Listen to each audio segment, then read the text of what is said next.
Greetings, Psychonauts. Um, CIA Gateway Process, paragraphs 9 through 11, I believe. This is actually the fourth attempt of trying to make this video because the topic is so deep. And paragraph 11 directly relates to a high dose trip I had on Palomar Mountain 2019 Summer Solstice. So it's pretty cool to have this validate my experience. But again, putting it into words is a whole nother matter. So I'm going to try again. So let's start chapter 9. We left off on the role of resonance, chapter 8, which explained why and how the heart, the bioelectric field resonates with the heart as it slows down to a state where it doesn't get any, talked about the bifurcation echo. So your heart slows down enough so the heart rate goes up and down the circulatory system, or the kundalini, or the spine, whatever you want to call it. Chapter 9 goes brain state. So after that, the brain gets stimulated, which goes directly into paragraph 9. Brain stimulation. So what happens is a resonance. We talked about the brain moving according to your heart rate. Resonance up and down between 0.5 and a millimeter, and this creates like entrains your auric field with that of the earth. Okay, so you're trying to vibrate with the same hertz as the earth.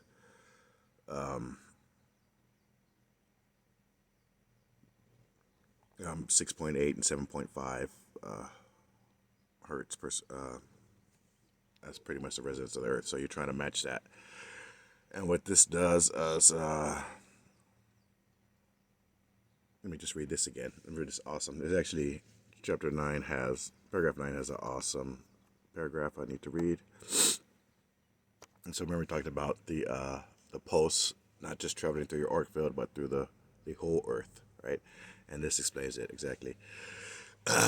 Quote, "This is occurring at a very long wavelength of about 4,000 kilometers, or just about the perimeter of the planet. In other words, the signal from the movement of the bodies will travel around the world in about 1/7 of a second. Through the electrostatic field in which we are embedded. Okay. Such a long wavelength knows no obstacles. It'll go right through metal, concrete, water, and the fields of making up our bodies through other fields. Okay, so it is the ideal medium for conveying a telepathic signal." Whoa, right? End of quotes. So that's paragraph 9 in summation with that awesome description there, and it talks about how the gateway process is designed to get you there, right? So that finishes that paragraph. Number 10, energy entrainment, paragraph 10. So the goal is turning the body into an oscillator, so it vibrates with the surrounding frequencies. And this chapter, paragraph 10, has an awesome sentence at the end I need to quote. But basically, this is also saying that the amplitude has to entrain with not only frequency but amplitude, so they kind of fit into each other to exponentially increase the power of the wave. So as going through this, I talked about the Monroe Institute. That's what this paper's about. And so, right, actually yesterday, I woke up and one of the metaphysicians I follow, Dan Winter, posted on Facebook that he actually, him and Bob Monroe were good friends, and he actually taught him how to expand. So, how to, well, they're friends. Bob Monroe and Dan Winter are friends. Dan Winter is still making awesome videos, and if you get a chance to watch him, flamingmind.com, therafied.net. He has biofeedback instruments he says, or the pinnacle of hemi-syncing, or to get you there into that. He calls it the longitudinal compression without a destruction kind of thing. Anyway, Dan Winter, I think I'm going to go with his biofeedback stuff in the future because he's been going on since then, and I really trust his. Everything really resonates with what he talks about, and I think I'll be using some of his software in the future.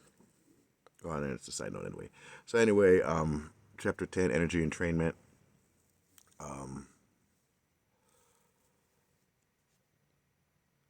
So you're what you're trying to do is entrain your frequencies to match that of what you're trying to scan, so you could retrieve more information. That's how they say it from the subject.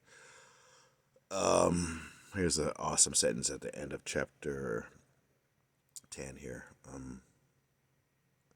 By resonating with quotes here we go, quotes. By resonating with the Earth's electromagnetic sphere, the human body creates a surprisingly powerful carrier wave to assist in the mind in communication activity with other human minds similarly tuned. So you can communicate with other minds similarly tuned when you reach this resonant state, and then train your consciousness into the surrounding environment. And it's pretty cool. I've been doing these meditations, like I've mentioned before, Nico. What's up, Nico? And we do the sound journey. Also with Diane, she does the sound journeys, and we're all in tune, and you can just feel the amplified energy with everybody's field in there, and how we that's kind of hard to explain by words, but this kind of validates a lot of stuff. So that's cool. That was paragraph 10, energy entrainment. Now, this is why I'm only doing chapter 11. It's been tripping me up lately because this is a big one here. It's not too long a paragraph on the paper here, but for me, I could make books and books out of this thing. So this deals with consciousness and energy. Okay, and as I was saying, before we can proceed any further, we need to define a mechanism by which we know the function known as consciousness deduces meaning from its surroundings. So that's what it is. So, yeah, I think I'm going to have to smoke a bowl and figure out how to do this again because I'm already having stumbling already. So let's take a quick break.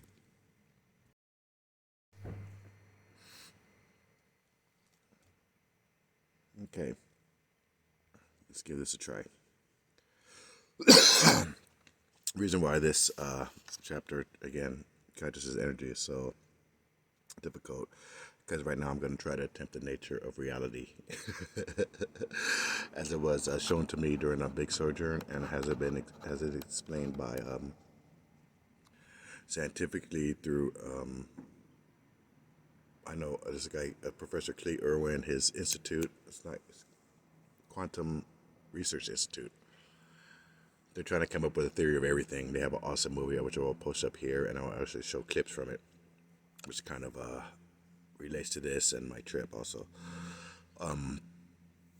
Also helping me understand the nature of reality was the Dan Winter again, and another guy mentioned Theoria Apophysis, aka Ken Wheeler, with his breakdown of light, magnetism, and other events that science has no clue about, gravity. So here's the thing. It's hot out here. Wipe my brow. It's a clean sock, don't worry. So what happens is, did you know that,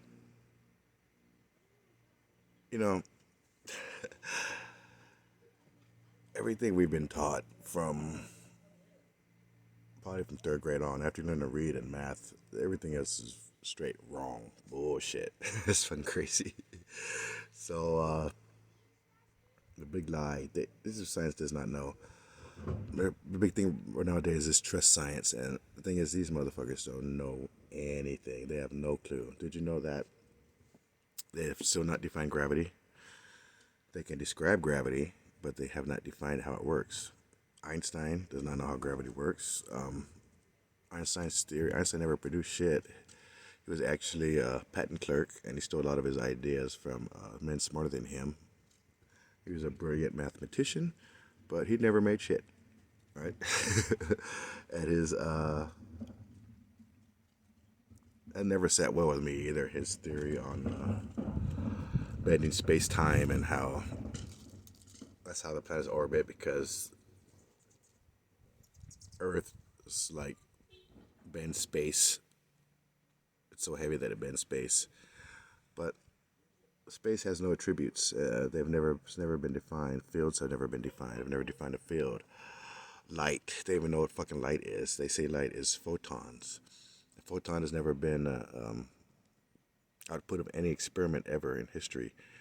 They say everything has,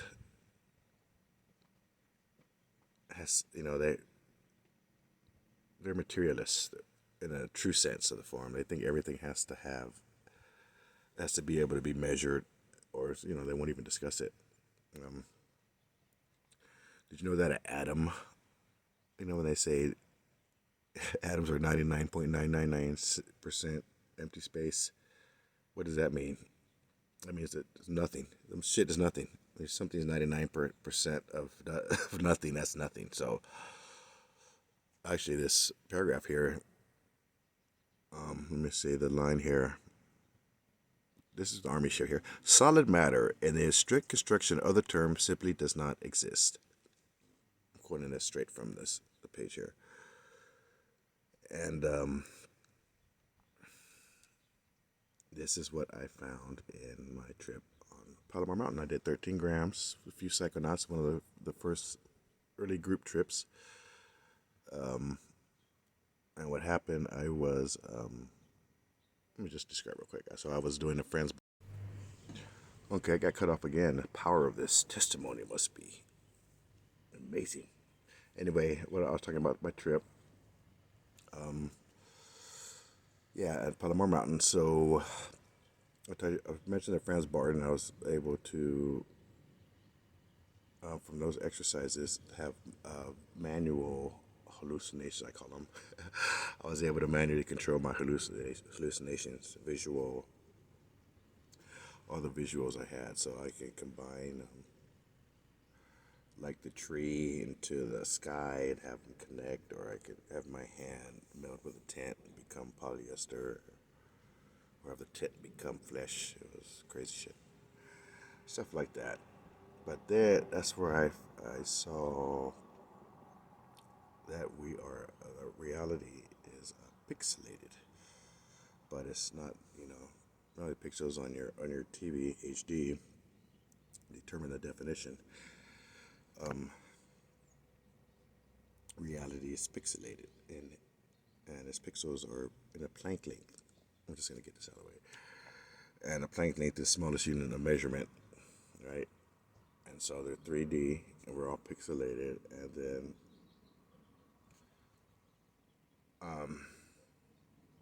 just like when you take people able to astral travel and go back, or able to go back and look at a still shot of the hologram in time. So like I take a picture, photographs, a 2D representation of a 3D image in time. So is when you go back on time travel, or you go back and astral travel, whatever,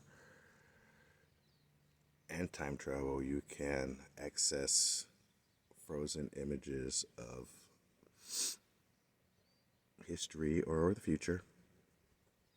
And that's what that is. And so I said so the pixels again, Planck length, right? This is what soup, the ether. This is the ether of the universe. And what determines uh, what each pixel is doing is determined by somewhere. Uh, well, first of all, determined by consciousness. Who makes these pixels? What determines what pixel is what state? And the states they are in is corresponds directly to vibrations. So the speed they're oscillating. And actually, this paragraph here, chapter 11, talks about the different oscillation speeds of different stuff here in the matrix, right? For instance, atom vibrates at 10 to the 22 hertz. That's 22 zeros after the 10, right? Matter, solid matter, like a molecule would 10 at the 9 hertz. So a bunch of atoms together vibrate at 10 at the 9. A lot slower by our standards, right? And like a human cell or biological cell vibrates at 10 to the 3 hertz. So you can relate that to like a pixel, and depending on how high it vibrates, that's what the pixel will be representing. Higher than that, you get sound. Higher than that, you get light. And that's what I saw. I saw sound turn into light. I would say something, then I would see it turn into light, and then I would see it turn into matter. It's hard to explain, like I said, but it's all the same shit. Sound, light, matter. This is all the same, right? It's just different vibrations each. Everything is just a system of energy, little energy grids, right? That's what everything is. There's no matter there. And so I saw like the butterfly effect from these, just by even just talking, and you could see the pixels transform into, and you realize that just one word you say has a repercussions to the whole universe. It has to. You move one pixel in the matrix, they all have to move, all of them, right? There's no. So that's how you can really find your power with that. And then when you realize that reality is like water, the states of water, you have ice, liquid, and steam, but all the same shit, all H2O. And that's what this reality is. So the ether is all the same shit, just at different vibratory frequencies, which we process through our senses. 5 senses, 6 senses, 7 senses. So we'll get into the senses thing later. So yeah, that's it as far as that goes. So pretty deep, right? Probably stop there and let you guys meditate on that. But basically, again,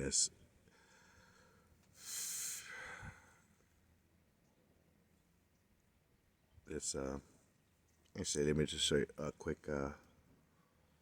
There's actually an argument over the pixelation thing, and they call it smooth versus pixelated. Right, the quantum physicists. So is reality pixelated, or is it just it's smooth? There's no break in between. Because if there is a smaller unit of measure, which they say there is, then that is how reality has to move in those increments. So that means we're pixelated. But there's a cool cartoon about it. I'm going to record it somehow on the phone. And yeah, also you realize time is not, time is part of the equation too. And so as these hologram still shots, you can go, you can kind of step out and see the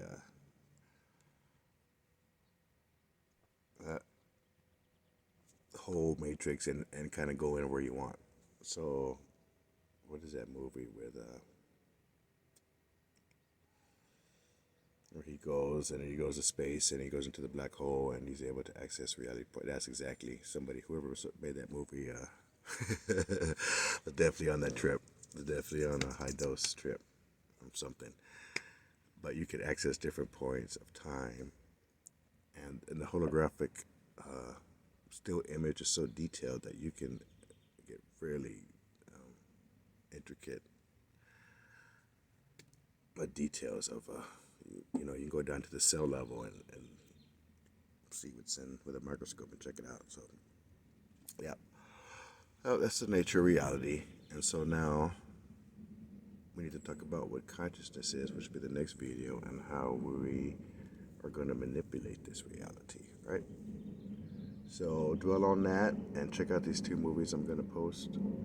And definitely, if you can check out these people I'm going to recommend. I'll get distracted. I'm seeing aphids on my plant. I'm about to go smash them. But watch this stuff I'm going to put up, these links, and just study it and study it till it sinks in. You're going to have to watch it over and over again for some of this stuff to sink in, because it goes against everything you've been taught about atoms and physics, and can cause of the cult of bumping particles. The atomist who thinks everything has to be a particle, magnetic particles, particles of light, you know, I think there's fucking, they can't wrap their hands around the truth. Anyway, I'm gonna stop it there. Exciting stuff though, exciting stuff. And the next video will be, as we learn how to manipulate the stuff, it's gonna get better as we go on. So, and another, as I research the stuff and go to bed, I do my morning hikes, and it's just straight, deep, meditative thoughts on the nature of reality. And sometimes I get little clicks and little ideas that resonate that are going to help me in my future trips and in life itself. So thanks for allowing me this platform for me to learn too. Anyway, talk to you guys soon.